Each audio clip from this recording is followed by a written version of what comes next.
Alright, so the other day I was having a random conversation with my friend, and I realized that like many other people, she just goes to work every day, sometimes for as long as 5 years, without knowing what's next. Like the scope of work actually expands, it increases, but the salary barely changes. She's like stuck on the same level. She doesn't know what else it is that she can do. I'll tell you why that happens to many people. People don't keep track of their work. They don't really keep tabs on their achievements. They're not monitoring their achievements. They're not really monitoring growth or what it is that they've been doing over the years. They just go to work and then go back home and receive a salary at the end of the month. And as long as they're able to pay their bills, they're fine. In my last 3 years of writing CVs, I have encountered so many people who couldn't describe their professional achievements. Some didn't know what to consider achievements. Like, it's not a good thing. If I'm saying, oh, so what have been your professional achievements over the last maybe 6 months? And you're saying, well, I did XYZ one time. Does that count? It's not a good thing. It's very telling. And obviously it's clear why, you're stuck in one place. So today we are going to be discussing career trajectories, growth, and planning.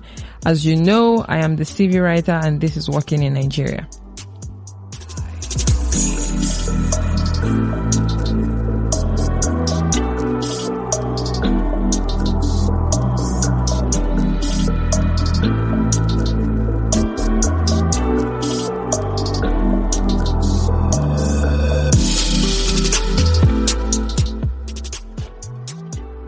So at the start of your career, it's very possible that you were just winging it. You wanted a job, you wanted some income, you wanted to be able to pay some bills. But now that you're deep in it, do you really know what to expect? Do you know how to grow?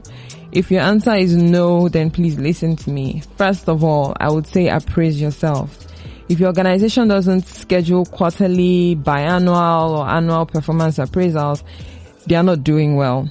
So please suggest it. Request for your KPIs at the start of every business year and then work with them. Your KPIs are key performance indicators, all the things that show that you are getting the job done. Those are the things that you need to request for those things. Request for a job description that is clear and a KPI, and request that you are appraised I would suggest every quarter. So every 3 months, let them appraise you, and then 6 months, that's half year. And then at the end of the year, you should also be appraised. This keeps you in check. That's the point of an appraisal. You need to write down everything. So before your appraisal, write down everything that is worthy of note. Every achievement, that kudos that you got from a client or from your boss, you need to write it down. Make sure that everything is documented via email. This is why email correspondence is very important, so that it's documented somewhere. Phone calls are typically hearsay. So if you are at a meeting and the client says you're doing well, at the end of the meeting, just suggest that, please sir, please ma, can you just, put that in a mail? You can copy my boss just so that I have it, on record. It's very important to do that. You need to also take notes of your mistakes. Yes. Take note of all your mistakes. Come up with reasonable explanations for them and how you intend to correct them, or how you corrected them, the steps you took to correct yourself. This is important because sometimes your boss would suffer recency bias. You might do everything right for the whole year or the whole quarter or the whole half year. And then that one mistake that you made is all that your boss is going to remember, because you made that mistake right before appraisal. So it's very important that you take note of every single thing that you have done. Mistakes, everything, how you cleared it up and all of that. Just take note of everything that you've done. Number 2, I would say be curious. Nobody likes call them oversabi, right? Nobody likes oversabi people. But the truth is, they always manage to get ahead because they are very curious. Ask your boss everything. Like it's easy to get caught up in in your work and just you don't notice what your colleagues do. You're not even really paying attention to what you do and how it contributes to the organization's goals. You just know that you come to work every day and you do XYZ. It's not good enough. Sometimes just by interacting with these people, you even find out that they can make your work a lot easier, but because you're not really speaking to them about work and getting things done and what they do, you don't really know how they can help you. I'm not saying you should go around and be looking for who is going to do part of your work or do all of your work. No, I'm saying that you need to understand how individuals and how departments contribute to your organization's goals. What's the organization trying to achieve? How does this person's work contribute to it? How does my work contribute to it? It's important to be able to answer these questions. When you go for an interview somewhere else and they're asking you questions and you can't really describe your achievements, you can't describe your contributions. Half the time you're saying, oh, so in my department we did, in my unit we did, my manager said. It's not good enough. You should be able to single yourself out and say, oh, I collaborated with XYZ, or I suggested this solution because I understood what the next person was doing. It's very important that you're able to demonstrate interpersonal skills. It's not good enough to just write it on your CV. You have to be able to demonstrate it as well. When we come back from this break, we are going to talk about asking questions and learning from afar.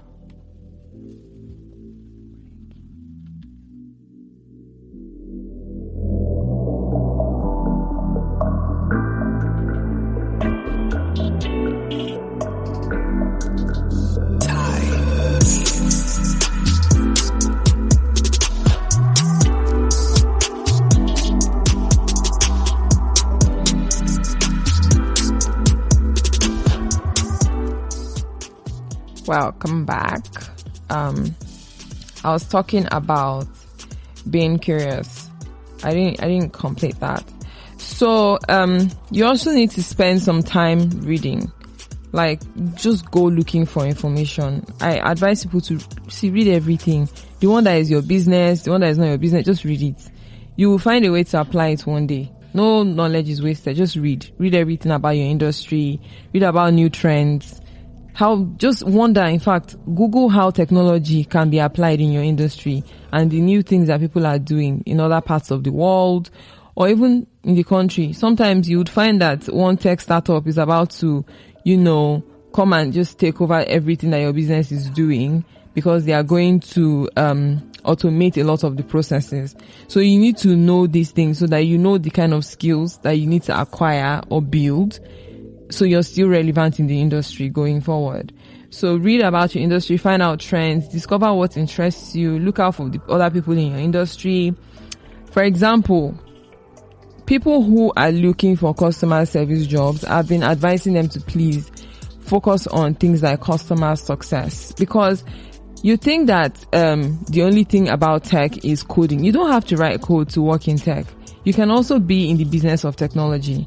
So typically, people will tell you that with technology, you have the creators and the sellers, right? The people who make the platforms, people who create products, who build platforms, and automate processes so that you're able to sell them as services, right? And then the people who sell these things to customers. It's not always the builder that sells it.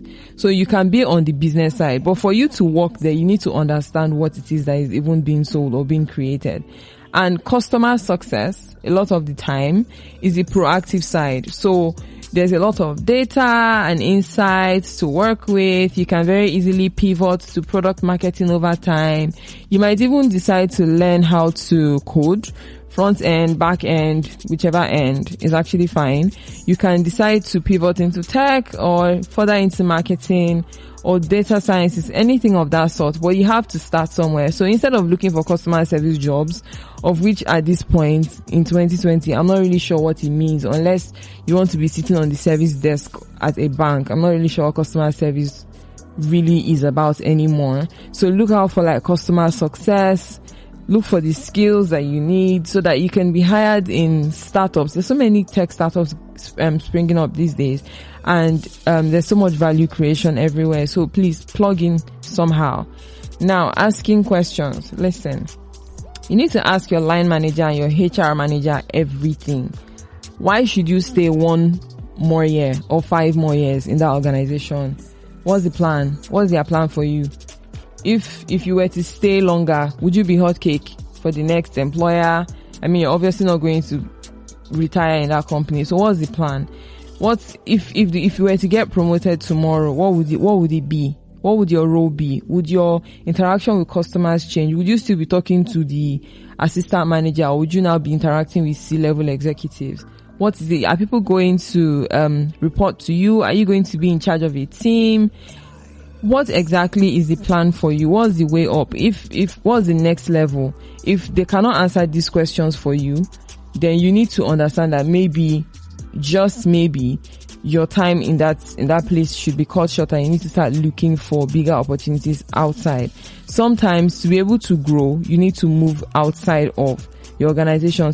There are companies where, because they are small, they are not very big organizations, your growth it basically stops somewhere. So you have to, for you to grow, you have to leave. You have to step outside of that company and say, oh, okay, I'm going to head a team in so place, or be a specialist somewhere else. But it won't be within this organization. So it's fine to actually change jobs. But before you do that, you need to understand your organization's plans for you. What does your manager have to say? If your manager doesn't have anything that you think is progressive for your career, it's time to jump ship. Lastly, I would say learn and grow. So learning, you have to monitor what other people in the industry are doing. Look up people on LinkedIn, look at people on social media. People these days are very quick to share their achievements or share their career stories. So you need to look out for these kinds of stories. Sometimes just search certain keywords and see who has written one thread on Twitter, or has done Instagram stories, or written anything on Facebook or on LinkedIn. You have to be able to look out for what it is that they have done within your industry, of course. And then please don't bombard people with mentorship requests. I understand that you would probably say, oh, I want to be mentored by this person, but it's not everybody that is interested in it. And sometimes really just leave people alone, because they don't want to do it. It's not by force, and they don't know you really. So how are they mentoring someone that they don't really know? They don't have to do it. So just learn from afar, learn from a distance, learn by watching what it is that they do, learn by reading the stories that they tell, or listening to the things that they say. People attend conferences. Sometimes just listen to what these people have to say. Oh, this is how my career started, and this is what I did. And then try to just do what they did, or adapt it at least. You don't always have to copy and paste, so just adapt. If you don't want to alert them while you're viewing their profiles on LinkedIn, you can go to your settings and make your account private, so they won't see that you're checking them out almost every day on LinkedIn. 2 important things that you need to look for when you're, I don't want to use the word stalking, but when you're looking people up on LinkedIn, look out for their education history. What did they study in school? Sometimes you realize that HR manager studied microbiology or biochemistry or English or Yoruba education. Something that on a normal day you'd be like, how did this person even manage to become HR manager in this big organization? But you need to see how their career started. So what did they study? What courses, what certifications did they get? And when did they get those certifications? So at entry level stage, you probably do not need to go and get SPHRI. Obviously that's senior, right? You usually have some of these certifications require some years of experience and all of that. You need to show proof. So you need to be able to maybe take entry level jobs. Just look at what it is that they've done, then check out their work history. You need to look out for what it is that they did. Where did they start working from? The person that is now a HR manager probably entered as a trainee in a bank, or went to work with an outsourcing company and became a HR business partner, and just tagged along one particular industry and followed up with that vertical until, they became a big deal in the industry. So you need to watch out for what it is that they did. Where did they work? How long did they work in these places? When did they move to the next place? What did they do in each of these places? What did they achieve? You need to look out for all of these things. People write these things online from time to time. Interact with these people. You don't have to request for mentorship. From them, but you can interact with them. So if somebody makes a big announcement on LinkedIn, feel free to say congratulations in the comment section. From time to time, maybe they share insightful things or write articles online. Share it.